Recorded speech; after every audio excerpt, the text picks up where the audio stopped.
Bismillah walhamdulillah wassalatu wassalamu ala rasulillah amma ba'd. Assalamualaikum warahmatullahi wabarakatuh.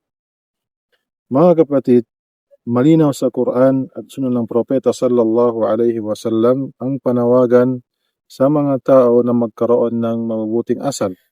Sinabi ng Allah subhanahu wa ta'ala sa Quran, "Inna Allaha ya'murukum bil 'adli wal ihsan wa ita'i dzil qurba wa yanha 'anil fahsya'i wal munkar."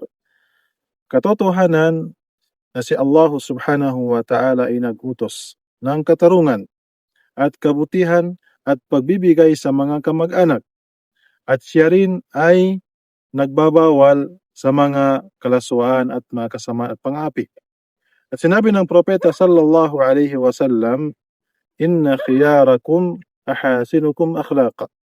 Ang pinakamabuti sa inyo ay yaong taong may magandang pag-uugali o magandang asal.